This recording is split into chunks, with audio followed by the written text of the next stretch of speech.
Hello students, আজ আমরা দশম শ্রেণীর ভৌতবিজ্ঞান বিষয়ের ষষ্ঠ অধ্যায়ের বিষয়বস্তু চলতড়িৎ সম্পর্কে আলোচনা করব।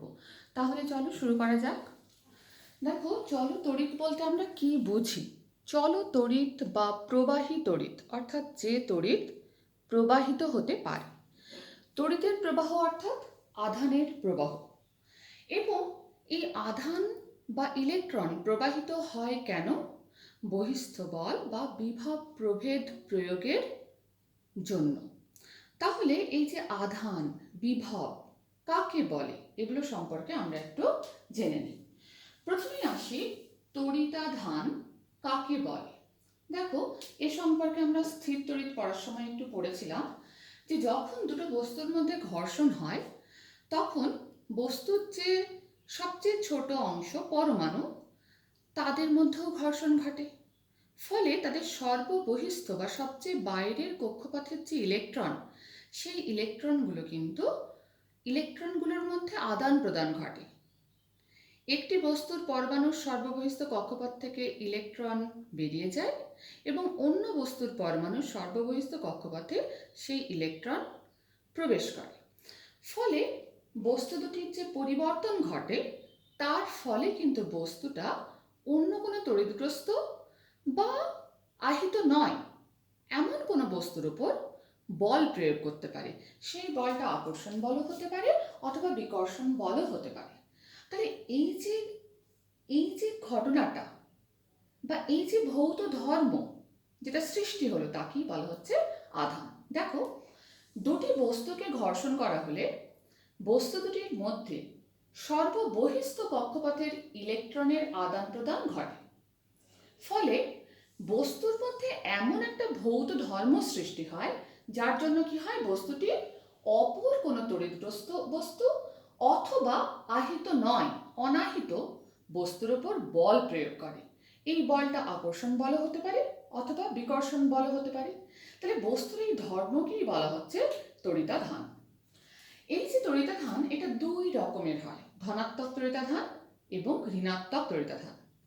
দেখো, যখন ইলেকট্রন অন্য বস্তুতে স্থানান্তরিত হয়ে যায় তখন পরমাণুর মধ্যে ইলেকট্রন কমে যায় বা ইলেকট্রনের ঘাটতি ঘটে। ইলেকট্রনের ঘাটতিকে আমরা অন্যভাবে বলতে পারি, আমরা জানি পরমাণুর মধ্যে প্রোটন এবং ইলেকট্রনের সংখ্যা সমান হয়। তাহলে ইলেকট্রনের ঘাটতি ঘটছে মানেই সেক্ষেত্রে বস্তু কিন্তু ধনাত্মক তড়িতাধান লাভ করছে বা ধনাত্মক তড়িৎগ্রস্ত হচ্ছে। আর যদি কোনো বস্তুর পরমাণুর সর্ববহিস্থ কক্ষপথে ইলেকট্রনের আগমন ঘটে বা ইলেকট্রন আসে বা ইলেকট্রনের আধিক্য হয়, তাহলে কি ইলেকট্রন মানে নেগেটিভ চার্জ বা ঋণাত্মক আধান বেড়ে যায়, ফলে বস্তুটা ঋণাত্মক তড়িতাধান লাভ করে। দেখো, স্থির তড়িৎ পড়ার সময় আমরা পড়েছিলাম যে বিভিন্ন পদার্থকে যদি একে অপরের সঙ্গে ঘর্ষণ করা হয় তাহলে কি ঘটনা ঘটে। আমরা কিছু পদার্থের ক্ষেত্রে দেখেছিলাম যে যেগুলো ওপরে থাকে শ্রেণীর তাদের মধ্যে ধনাত্মক আধান সঞ্চারিত হয়, যেগুলো নিচে থাকে তার মধ্যে ঋণাত্মক আধান সঞ্চারিত হয়। পদার্থগুলো কি কি মনে আছে? পশম, কাঁচ, কাগজ, রেশম। কাঠ, মানবদেহ, ধাতব পদার্থ, এবনাইট। গালা, অ্যাম্বার, রজন, সেলুলয়েড। এই শ্রেণীর যে কোনো দুটোকে যদি পরস্পরের সঙ্গে ঘর্ষণ করা হয় তাহলে যেটা ওপরে থাকে তাতে ধনাত্মক আধান সঞ্চারিত হয়, যেটা নিচে থাকে তাতে ঋণাত্মক আধান সঞ্চারিত হয়, তাই তো?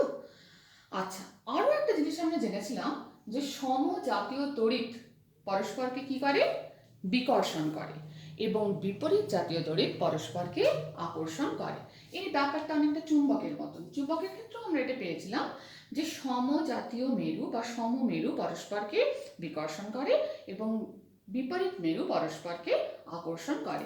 তড়িতের ক্ষেত্রেও একইভাবে দেখতে পাই, সমজাতীয় তড়িৎ পরস্পরকে বিকর্ষণ করে এবং বিপরীত জাতীয় তড়িৎ পরস্পরকে আকর্ষণ করে। বোঝা গেল? এবার দেখো, কুলম্বের সূত্র আমরা পাই আধান সংক্রান্ত। এর সঙ্গে মহাকর্ষ সূত্রের খুব মিল আছে।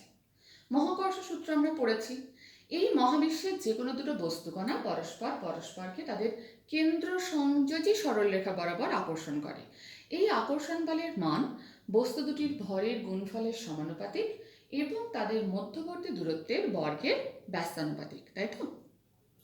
একইভাবে দেখো, আমরা কুলম্বের সূত্র, যেটা হচ্ছে দুটো আধান সংক্রান্ত। মনে করো দুটো আধান, একটা Q1 একটা Q2, এ বিন্দুতে Q1 আধান রয়েছে, বি বিন্দুতে Q2 আধান রয়েছে, এদের মধ্যে দূরত্ব হচ্ছে r। তাহলে কুলম্বের সূত্র কি বলছে দেখো, দুটো স্থির বিন্দু আধানের মধ্যে পারস্পরিক আকর্ষণ বা বিকর্ষণ বল। কেন? যদি সম আধান হয় পরস্পরকে বিকর্ষণ করবে, আর যদি বিপরীত আধান হয় তারা পরস্পরকে আকর্ষণ করবে। তাহলে দুটি স্থির বিন্দু আধানের মধ্যে পারস্পরিক আকর্ষণ বা বিকর্ষণ বল কি হয়? আধান দুটির গুণফলের সমানুপাতিক, অর্থাৎ ফোর্স বা বল সমানুপাতিক Q1 Q2, এবং আধান দুটির মধ্যবর্তী দূরত্বের বর্গের ব্যস্তানুপাতিক। দূরত্ব যদি r হয় তার বর্গ হচ্ছে r²। এই দূরত্বের বর্গের ব্যস্তানুপাতিক মানে হচ্ছে f সমানুপাতিক 1/r²। দুটো সূত্রকে একত্রে লিখলে আমরা পাই দেখো f সমানুপাতিক Q1 Q2/r²। এটা যৌগিক ভেদের সূত্রানুসারে পাচ্ছি। তাহলে f সমান কি পেলাম দেখো, একটা সমানুপাতিক ধ্রুবক আসলো k, Q1 Q2/r²। এখানে k হলো সমানুপাতিক ধ্রুবক। এই যে k, এর মান কিন্তু দেখো পারিপার্শ্বিক মাধ্যম এবং এককের পদ্ধতির উপর নির্ভর করে। কার কার উপর? এক হচ্ছে পারিপার্শ্বিক মাধ্যম, চারপাশে কি মাধ্যম রয়েছে, এবং কোন এককে আমরা এটাকে ব্যবহার করছি, সিজিএস না এসআই। তাহলে সিজিএস পদ্ধতিতে যদি বায়ু বা শূন্য মাধ্যমের ক্ষেত্রে আমরা ব্যাপারটা দেখি, তাহলে এক্ষেত্রে কে এর মান হয় 1। কিন্তু এসআইতে বায়ু বা শূন্য মাধ্যমে এই কে এর মান কত হয়? 9 × 10⁹ newton metre square per coulomb square. এই যে কে, এটাকে আমরা কি দিয়ে প্রকাশ করি দেখো, 1/4πε0, তাই তো? এই যে ε0, এটাকে বলা হয় শূন্য মাধ্যমের ভেদন যোগ্যতা। এটা সম্পর্কে তোমরা পরে পড়বে। যাই হোক, এবার আমরা চলে আসি আধানের এককের কথায়। দেখো সিজিএস পদ্ধতিতে আধানের একক হলো ইএসইউ আধান। একে বলা হয় ইলেকট্রোস্ট্যাটিক ইউনিট, বা এটাকে স্ট্যাট কুলম্ব বলা হয়। এসআই পদ্ধতিতে আধানের একক হচ্ছে কুলম্ব, তাই তো? এদের মধ্যে সম্পর্ক কি? এই যে এসআই পদ্ধতিতে আধানের একক কুলম্ব এবং সিজিএস পদ্ধতিতে আধানের একক ইএসইউ আধান বা স্ট্যাট কুলম্ব, এদের মধ্যে সম্পর্ক হলো 1 কুলম্ব সমান 3 × 10⁹ ইএসইউ আধান। আরও একটা আমরা আধানের একক পাই ইএমইউ আধান, তাই তো? Electromagnetic unit. তাহলে 1 কুলম্ব সমান বলতে পারি 1/10 ইএমইউ আধান, বা 1 ইএমইউ আধান সমান লিখতে পারি 10 কুলম্ব আধান। বোঝা গেল? এরপর যদি আমি জিজ্ঞেস করি যে 1 ইএসইউ বা 1 স্ট্যাট কুলম্ব আধান, যেটা হচ্ছে আধানের সিজিএস পদ্ধতিতে একক, 1 ইএসইউ আধান বলতে আমরা কি বুঝি? তাহলে এটা কিন্তু আমরা কোত্থেকে পাবো দেখো, আমরা কুলম্বের সূত্র থেকে জিনিসটা পাবো। একটু বুঝে পড়লে কিন্তু জিনিসটা খুব সহজ হয়ে যাবে। ভালো করে বোঝো দেখো, এখানে 1 ইএসইউ আধান আমি কাকে বলছি? এই Q1 এবং Q2 এর আধানকে যদি আমি 1 ইএসইউ আধান বলি, তাহলে K1 হবে, R1 হবে, F1 হবে। তাহলে দেখো শূন্যস্থানে বা বায়ু মাধ্যমে, কেন শূন্যস্থানে বা বায়ু মাধ্যমে? এই কারণে বললাম যে এর উপর কে এর মান নির্ভর করে। সম প্রকৃতির ও সমমানের দুটো বিন্দু আধান যদি পরস্পর থেকে 1 সেন্টিমিটার ব্যবধানে থেকে, অর্থাৎ r = এখানে হয়ে গেল কত, 1 দূরত্ব থেকে, যদি পরস্পরের উপর এক ডাইন বিকর্ষণ বল প্রয়োগ করে, তাহলে এখানে ফোর্স F = কত, 1। তবে প্রত্যেকটি আধানকে আমরা সিজিএস পদ্ধতিতে একক আধান বা 1 ইএসইউ আধান বা 1 স্ট্যাট কুলম্ব আধান বলতে পারি, তাই তো? ঠিক বললাম তো?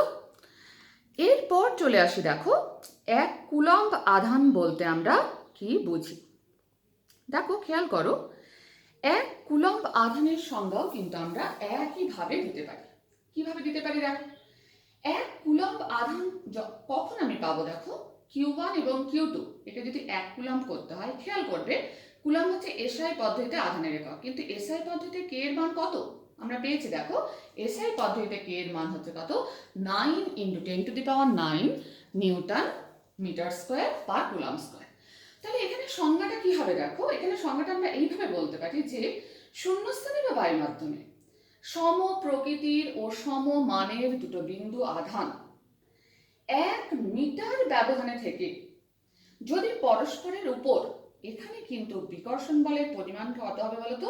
9 × 10⁹ নিউটন বিকর্ষণ বল প্রয়োগ করে, তবে প্রত্যেকটি আধানকে এসআই পদ্ধতিতে একক আধান বা 1 কুলম্ব আধান বলতে আমরা পারি। বোঝা গেল সংজ্ঞাটা? আচ্ছা, এরপর আমরা যে জায়গায় আসবো সেটা হচ্ছে তড়িৎ ক্ষেত্র বলতে আমরা কি বুঝি।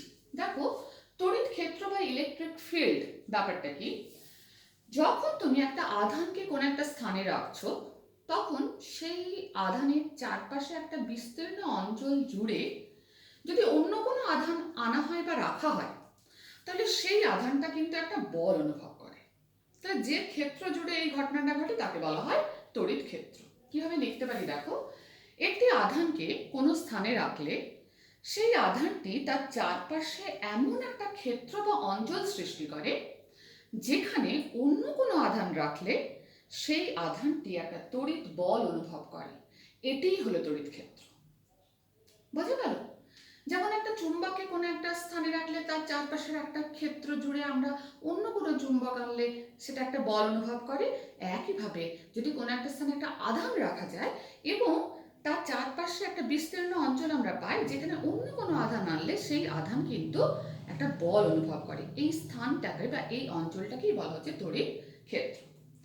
খেয়াল করো, আমরা যেমন অভিকর্ষীয় স্থিতিশক্তির কথা, স্থিতিশক্তি ব্যাপারটা তোমরা পড়েছো ক্লাস 9-এ।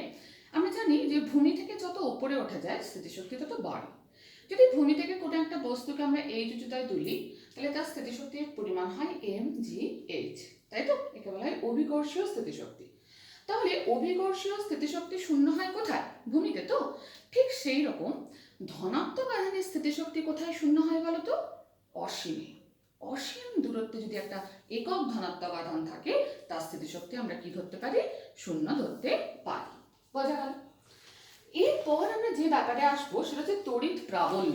এই ব্যাপারটা তোমাদের বইতে অতটা নেই, কিন্তু একটু আমি বলে দিই। দেখো, তড়িৎ প্রাবল্য বা তড়িৎ ক্ষেত্রের তীব্রতা, যেটাকে বলা হয় ফিল্ড ইন্টেন্সিটি বলতে আমরা কি বুঝি? তড়িৎ প্রাবল্যকে ই দিয়ে সূচিত করা হয়।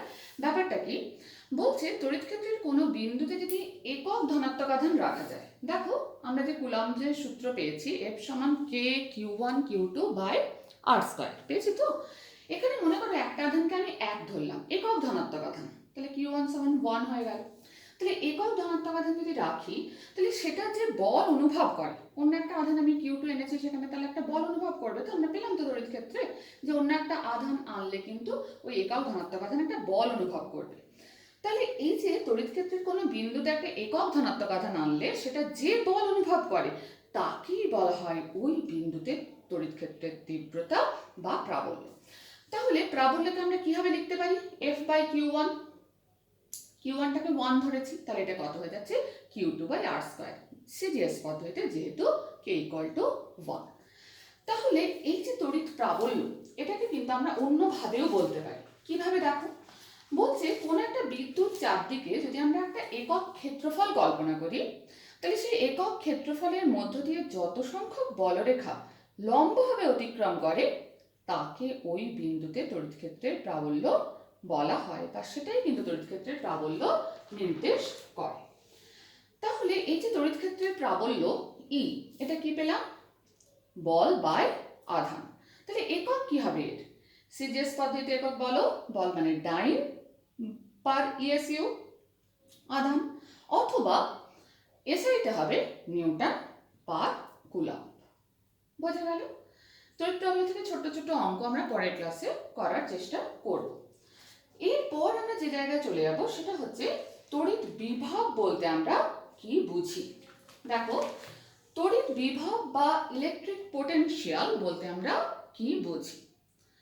বিভব এই ব্যাপারটার সঙ্গে কিন্তু উষ্ণতা এবং বিভিন্ন উচ্চতায় থাকা জলের সঙ্গে আমরা এই বিভবকে তুলনা করতে পারি।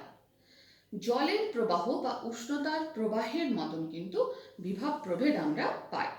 দেখো, উষ্ণতা যেমন আমরা বলেছিলাম যে উষ্ণতা হলো কোনো একটা বস্তুর এমন একটা তাপীয় অবস্থা যেটা নির্ধারণ করে সে অন্য কোনো বস্তুকে তাপ দেবে না অন্য কোনো বস্তু থেকে তাপ নেবে। তাহলে তাপের প্রবাহ নিয়ন্ত্রণ করে উষ্ণতা। ঠিক সেরকম বিভবের ক্ষেত্রেও আমরা পাই বিভব হলো কোনো একটা বস্তুর এমন একটা তাড়িতিক অবস্থা যেটা নির্দেশ করে সে অন্য কোনো বস্তুকে আধান দেবে না অন্য কোনো বস্তু থেকে আধান নেবে। বোঝা গেল? আমরা এটা তো কনসেপ্ট বেসিসে একটা সংজ্ঞা পেলাম। এবারে তড়িৎ বিভবের সংজ্ঞা আমি কিভাবে বলতে পারি দেখো, এখানে যেহেতু আমরা বললাম অসীমে আমরা কোনো একটা একক ধনাত্মক আধানের স্থিতিশক্তিকে ধরে নিই 0, তাই তো? তাহলে অসীম দূরত্ব থেকে একটা একক ধনাত্মক আধানকে তড়িৎ ক্ষেত্রের কোনো বিন্দুতে আনতে যতটা কার্য করতে হয় তাকেই বলা হয় ওই বিন্দুর তড়িৎ বিভব। বোঝা গেল? তাহলে আমরা বলতে পারি বিভব মানে কি? একক ধনাত্মক আধানকে আনার জন্য কৃত কার্য, তাই তো? তাই বিভব সমান বলতে পারি কৃতকার্য বাই আধান। এটাকে কিউ বাই আর বা আধান বাই দূরত্ব হিসেবেও দিয়েও কিন্তু আমরা বিভব পরিমাপ করতে পারি। এটা বিভিন্ন অঙ্কের ক্ষেত্রে বিভিন্ন সূত্র প্রযোজ্য হয়। যাই হোক, তাহলে বিভব সমান কার্য বাই কৃতকার্য বাই আধান, তাই তো? তাহলে এককগুলো কি হবে দেখো, সিজিএস পদ্ধতিতে একক হবে কৃতকার্য মানে হচ্ছে আর্ক, আর আধান মানে ইএসইউ আধান। তাহলে 1 ইএসইউ বিভব আমি কাকে বলতে পারি? 1 আর্ক বাই 1 ইএসইউ আধানকেই বলা হচ্ছে 1 ইএসইউ বিভব। এবার যদি আমাকে জিজ্ঞেস করে 1 ইএসইউ বিভব প্রভেদ বলতে তোমরা কি বোঝো? বিভব প্রভেদ মানে কি? দুটো বিদ্যুৎ বিভবের পার্থক্যকেই বলা হচ্ছে বিভব প্রভেদ। তাহলে 1 ইএসইউ বিভব প্রভেদ বলতে আমরা কি বুঝি? তড়িৎ ক্ষেত্রে অবস্থিত একটা বিন্দু থেকে অপর একটা বিন্দুতে যদি আমরা 1 ইএসইউ ধনাত্মক আধানকে নিয়ে যাই এবং এই জন্য যদি আমার কৃতকার্যের পরিমাণ হয় 1 আর্ক, তাহলে কিন্তু ওই দুই বিন্দুর বিভব প্রভেদকে আমি কি বলবো? 1 ইএসইউ বিভব প্রভেদ। বোঝা গেল? আচ্ছা, একইভাবে এসআই পদ্ধতিতে কিন্তু বিভবের একক হচ্ছে ভোল্ট। তাহলে ভোল্ট সমান আমি একইভাবে বলবো কার্য বাই আধান। কার্যের একক হচ্ছে জুল, আধানের একক হচ্ছে কুলম্ব। তাহলে 1 ভোল্ট সমান লিখতে পারি 1 জুল বাই 1 কুলম্ব। তাহলে একইভাবে দেখো 1 ভোল্ট কাকে বলে? বললে আমরা কি বলবো? তড়িৎ ক্ষেত্রে অবস্থিত একটা বিন্দু থেকে অপর একটা বিন্দুতে 1 কুলম্ব ধনাত্মক আধানকে নিয়ে যেতে যদি 1 জুল কার্য সম্পাদন করতে হয়, তাহলে ওই দুই বিন্দুর বিভব প্রভেদকে বলা হবে 1 ভোল্ট বিভব প্রভেদ। এক্ষেত্রে আমরা কয়েকটা ছোট্ট ছোট্ট কিন্তু খুব ইম্পর্টেন্ট পয়েন্টের কথা দেখে নিই। বিভব কিন্তু একটা স্কেলার রাশি, খেয়াল রাখবে। এই যে বিভবের পার্থক্য, এটা কিন্তু পথের উপর নির্ভর করে না। আর সিজিএস এবং এসআই পদ্ধতিতে বিভবের যে একক তাদের মধ্যে সম্পর্ক কি? 1 ইএসইউ বিভব মানে 300 ভোল্ট। একই সঙ্গে আরো একটা জিনিস মনে রাখতে হবে যে পৃথিবীর বিভবকে সবসময় কি ধরা হয় বলতো? 0 ধরা হয়। বোঝা গেল? তাহলে এই যে কুলম্বের সূত্র, প্রাবল্য এবং বিভব সংক্রান্ত অঙ্কগুলো, ছোট্ট ছোট্ট অঙ্ক আসে আমাদের, সেগুলো আমরা পরের ক্লাসে একটু একটু করে তোমাদের করাবার চেষ্টা করব। এরপর আমি যে অংশে চলে আসব সেটা হলো তড়িৎচালক বল। তড়িৎচালক বল ব্যাপারটা কি দেখো, তড়িৎচালক বল বলতে গেলে প্রথমে আমাকে যে জায়গায় আসতে হবে সেটা হলো তড়িৎ কোষ। তড়িৎ কোষ কি দেখো, তড়িৎ কোষ বা ইলেকট্রিক সেল বলতে আমরা কি বুঝি? তড়িৎ কোষ হলো এমন একটা ব্যবস্থা যেখানে কোনো যন্ত্রের সাহায্য ছাড়াই কিন্তু অন্য কোনো শক্তিকে তড়িৎ শক্তিতে রূপান্তরিত করা যায়। তাহলে কোনো যন্ত্র এখানে লাগছে না, আমরা কোনো যন্ত্রের সাহায্য ছাড়াই কিন্তু কি করছি? তড়িৎ শক্তিকে অন্য কোনো শক্তিকে আমরা তড়িৎ শক্তিতে রূপান্তরিত করতে পারছি। বোঝা গেল? এই যে কোষ, এটা মূলত দুই প্রকার। কি কি? একটা হলো প্রাইমারি সেল, একটা হলো সেকেন্ডারি সেল। দেখো, প্রাইমারি সেলকে আমরা দুই ভাগে ভাগ করতে পারি। একটা হলো সিঙ্গেল ফ্লুইড সেল, অর্থাৎ দেখেই বুঝতে পারছি এক তরল কোষ, মানে এর মধ্যে এক ধরনের তরল আমরা ব্যবহার করছি, যেমন লেকল্যান্স কোষ ও নির্জল কোষ। একইভাবে সেকেন্ডারি সেল, আচ্ছা তার আগে প্রাইমারি সেল বা মৌল কোষকে দুভাগে ভাগ করা যায়, সিঙ্গেল ফ্লুইড সেল বা এক তরল কোষ, যার উদাহরণ লেকল্যান্স ও নির্জল কোষ, এবং ডাবল ফ্লুইড সেল বা দুই তরল কোষ, যার উদাহরণ হচ্ছে ড্যানিয়েল কোষ। একইভাবে সেকেন্ডারি সেল বা গৌণ কোষ, এটার এটাকে আমরা সঞ্চয়ক কোষও বলি বা স্টোরেজ সেল বলা হয়, যেটা কিন্তু ইনভার্টারে ব্যবহার করা হয়। ঠিক আছে, এখানে প্রমাণ কোষ বলতে আমরা কি বুঝি দেখো। প্রমাণ কোষ হচ্ছে সেই সব কোষ যেসব কোষের তড়িৎচালক বল সময় ও উষ্ণতার পরিবর্তনে কিন্তু অপরিবর্তিত থাকে এবং যাদের সাহায্যে আমরা অন্যান্য কোষের তড়িৎচালক বল তুলনা করতে পারি বা অন্য কোনো সূক্ষ্মতর পরিমাপ কার্য করতে পারি। যেমন দেখো ওয়েস্টার্ন ক্যাডমিয়াম কোষ, এটা কিন্তু একটা কি কোষ? প্রমাণ কোষ। বোঝা গেল? এরপর দেখো আমরা এই যে বললাম যে কোষ বা সেল, একে আমরা মূলত দুই ভাগে ভাগ করতে পারছি। কি কি? একটা হলো প্রাইমারি সেল বা মৌল কোষ, একটা হলো সেকেন্ডারি সেল বা গৌণ কোষ। তাহলে এদের পার্থক্যগুলো একটু দেখে নি। দেখো, প্রাথমিক কোষ বা প্রাইমারি সেল, এখানে আমরা দেখতে পাচ্ছি প্রাথমিক কোষ হচ্ছে অপ্রত্যাবর্তক কোষ। অপ্রত্যাবর্তক কোষ মানে হচ্ছে যে কোষের রাসায়নিক বস্তুগুলো যদি নিঃশেষ হয়ে যায়, তাহলে বিপরীতমুখী চার্জিক প্রবাহ পাঠিয়ে কিন্তু রাসায়নিক বস্তুগুলোকে পূর্বের কার্যক্ষম অবস্থায় আমরা ফিরিয়ে আনতে পারি না। কিন্তু এই যে সঞ্চয়ক কোষ, এটা কিন্তু প্রত্যাবর্তক কোষ। প্রাথমিক কোষের অভ্যন্তরীণ রোধ খুব বেশি হয়, গৌণ কোষের অভ্যন্তরীণ রোধ তুলনায় কম হয়। প্রাথমিক কোষে কোষের উপাদান যদি শেষ হয়ে যায়, তাহলে কোষটাকে ফেলে দিতে হয়, যেমন আমরা টিভির ব্যাটারি, রিমোটের ব্যাটারি। কিন্তু গৌণ কোষের আমরা দেখতে পাই উপাদানগুলোকে বারবার ব্যবহার করা যায়, যেমন ইনভার্টার। বোঝা গেল? এরপর আসে দেখো কোষের তড়িৎচালক বল বলতে আমরা কি বুঝি। তড়িৎচালক বল বা ইলেকট্রোমোটিভ ফোর্স বলতে আমরা কি বুঝি? বিভব প্রভেদ সম্পর্কে আলোচনা করেছি, এরপর আসছে ইলেকট্রোমোটিভ ফোর্স। দেখো এখানে একটা তড়িৎ কোষ দেখানো হয়েছে। এখানে তোমরা দেখতে পাচ্ছ যে একটা পাত্র নেওয়া আছে, তার মধ্যে কিছু এক তরল রাখা আছে, তাই তো? এর মধ্যে দেখো দুটো পাত ডোবানো আছে এবং বাইরে একটা তারের সাহায্যে যুক্ত করা হয়েছে একটা রোধ ক্যাপিটাল আর কে। তাহলে এক্ষেত্রে দেখো তড়িৎ কোষযুক্ত কোনো সংহত বর্তনীতে যখন তড়িৎ প্রবাহ চলে, তখন ওই প্রবাহ বর্তনীতে চালু থাকে। তোমরা জানো বর্তনীতে কি হয়? পজিটিভ থেকে নেগেটিভের দিকে আসে। কিন্তু ঠিক সেরকমই সক্রিয় তরলের ভেতর দিয়েও কিন্তু তড়িৎ প্রবাহিত হয়। কোষের ভেতরে যে তড়িৎ প্রবাহের গতি, সেটা কোন দিক থেকে কোন দিকে হয়? ঋণাত্মক মেরু থেকে ধনাত্মক মেরুর দিকে। এক্ষেত্রে তড়িৎ কোষের ভেতরে এই তাড়িতিক শক্তি ছাড়া অন্য কোনো শক্তি, মানে এখানে রাসায়নিক শক্তির কথা বলা হচ্ছে, এই রাসায়নিক শক্তির সাহায্যে এই ঋণাত্মক মেরু থেকে ধনাত্মক মেরুতে একক আধান স্থানান্তরিত করতে কিছুটা কার্য করতে হয় এবং এই কার্যটাকেই বলা হয় কোষের তড়িৎচালক বল বা ইলেকট্রোমোটিভ ফোর্স। বোঝা গেল? তাহলে এই যে কোষের ঋণাত্মক থেকে ধনাত্মক মেরুর থেকে যখন আমরা একটা একক ধনাত্মক আধানকে স্থানান্তরিত করছি, তখন যে পরিমাণ কার্য করতে হচ্ছে তাকেই বলা হচ্ছে কোষের তড়িৎচালক বল বা ইলেকট্রোমোটিভ ফোর্স। এই মেরুদ্বয়ের ভিতরকার তরল তড়িৎ প্রবাহের বিরুদ্ধে কিন্তু কিছুটা বাধা সৃষ্টি করে। যখন তড়িৎ প্রবাহ হচ্ছে তখন কিন্তু কিছুটা বাধা সৃষ্টি হচ্ছে, একেই বলা হয় কোষের অভ্যন্তরীণ রোধ। এবং দেখো এই যে অভ্যন্তরীণ রোধ, এটা কার কার উপর নির্ভর করে? সক্রিয় তরল, এই মেরু দুটোর মধ্যে দূরত্ব, এদের আকার এবং অন্যান্য কয়েকটা বিষয়ের উপর নির্ভর করে। দেখো কোষের তড়িৎ প্রবাহ শুধু কোষের তড়িৎচালক বলের উপর কিন্তু নির্ভর করে যে শুধু তা নয়, এটা কিন্তু অভ্যন্তরীণ রোধের উপরও নির্ভর করে।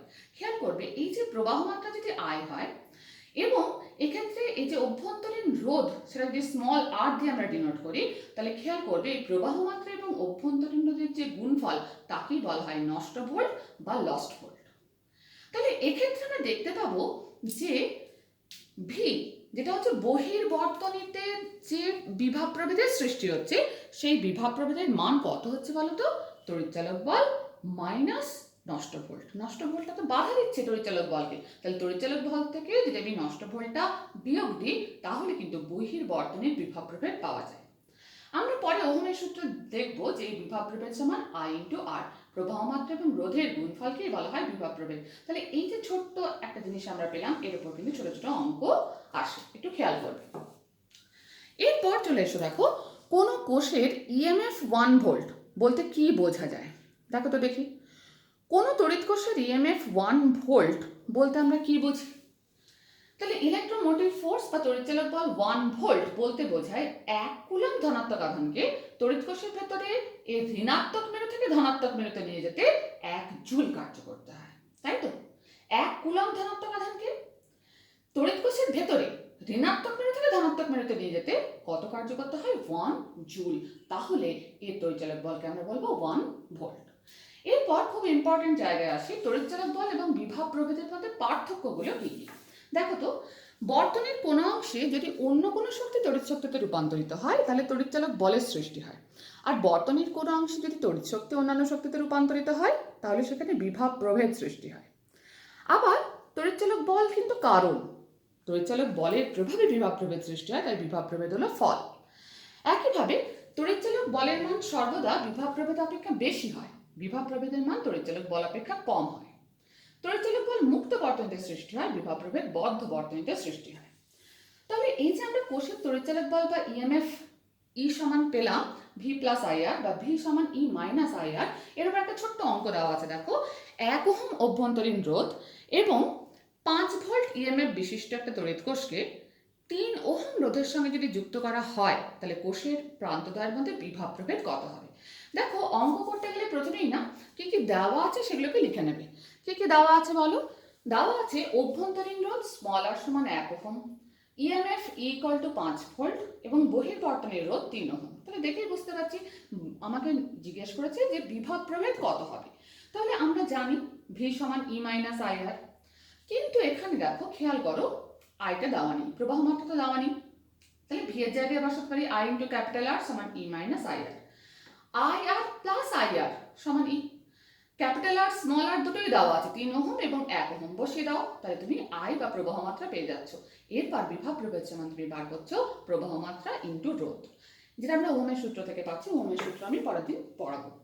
তাহলে এই পর্যন্তই থাক, পরদিন আমরা এর পরবর্তী অংশের আলোচনায় যাব এবং কিছু অঙ্ক করার চেষ্টা করব। ধন্যবাদ।